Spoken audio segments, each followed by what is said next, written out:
박대기 기자의 친절한 경제 시간입니다. 정부가 어제 내년도 경제정책 방향을 내놨죠. 특히 물가 안정에 방점을 뒀는데 그중 하나가 전기요금 동결입니다.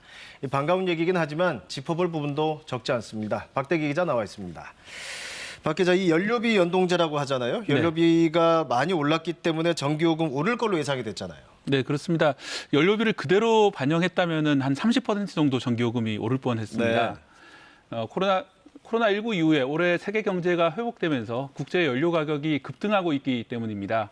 천연가스, 석탄, 석유 가격이 오르면서 지난해 대비 평균 연료비가 61% 올랐습니다.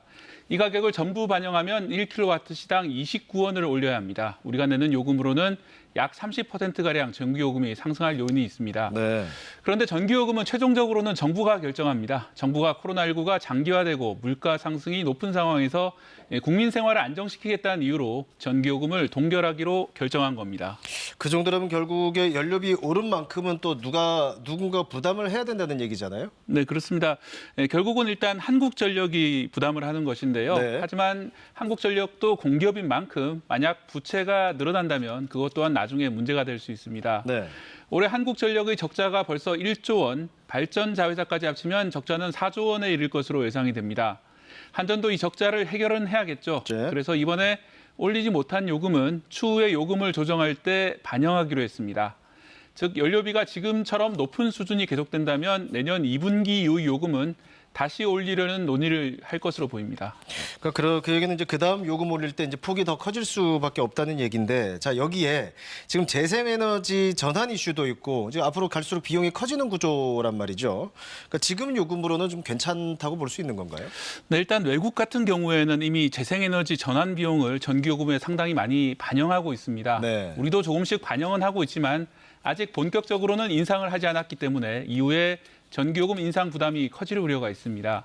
우리나라의 전기요금은 주요 국가 가운데 낮은 편입니다. 지금은 값싼 전기요금이 살림의 보탬이 되고 있고 산업 경쟁력에도 도움이 됩니다. 하지만 언젠가는 에너지 전환 비용을 준비해야 하는데 지나치게 낮은 요금으로 오래 유지될 경우 나중에 한 번에 큰 비용을 부담할 우려가 있습니다. 자, 또 그런 문제가 또 단순히 요금 인상만으로 해결할 수 있는 문제가 아니잖아요. 네. 자, 이번에 전기요금 말고 가스요금도 동결하죠? 네, 그렇습니다. 이번에 가스요금도 일단 동결하기로 했습니다. 네. 이런 공공요금을 내년 1분기에는 동결하는 방침인데요. 다만 2억 원 기재부 1차관이 이렇게 말하면서 여운을 남겼습니다. 이 공공요금을 무작정 억제하지 않고 시기를 분산하는 것이 필요하다라고 말했는데요. 해석하기에 따라서는 내년 2분기 이후에는 올릴 수 있다는 뜻으로 들립니다. 특히 정부는 내년 1분기 물가가 많이 오르고 하반기는 물가 인상이 상대적으로 적을 걸로 보기 때문에 공공요금 인상은 내년 하반기로 연기될 가능성이 있습니다. 자, 지금 물가 상승 우리뿐만 아니라 이제 다른 나라들도 오히려 심각하다 이런 뉴스가 이어지고 있는데 지금 어떤 상황인지 다시 한번 짚어보면요.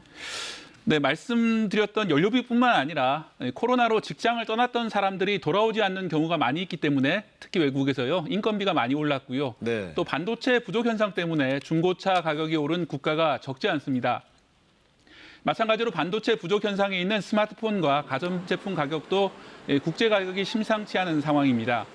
다만 이런 인상이 앞으로 오래 지속될 구조적인 문제인지 아니면 코로나19가 회복되는 와중의 일시적인 현상일지는 좀 더 지켜봐야겠습니다. 그러니까 사실 코로나19가 언제쯤 잦아들지 누구도 알 수 없는 상황인데 이게 일시적일지 장기적일지 어떻게 판단할 수 있을까요? 아직 정확하게 장담을 하긴 이릅니다. 칩 부족 문제 같은 경우에는 시간의 문제이지 결국은 해결될 가능성이 높습니다. 하지만 탄소 중립을 위한 비용이라든지 미국과 중국의 갈등에 따라서 값싼 중국산 부품 사용을 줄이는 데서 오는 비용은 장기적으로 물가에 악영향을 줄 우려가 있습니다. 네, 오늘 잘 들었습니다. 박대기 기자였습니다.